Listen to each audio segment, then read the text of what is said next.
I'm here today to talk to you about this 5-foot flat extension cord.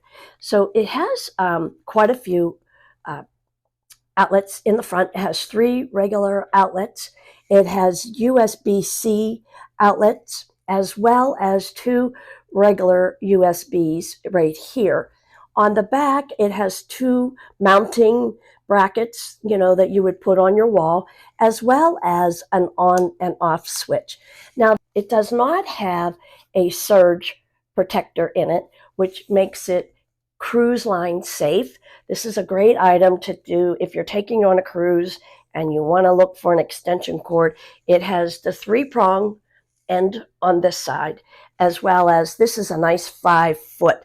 So overall, this is a nice travel, great for a college dorm room.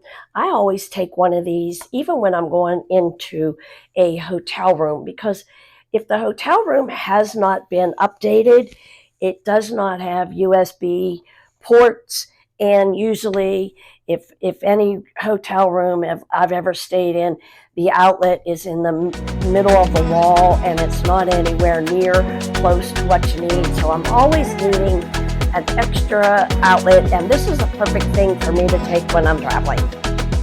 And that is just my honest opinion.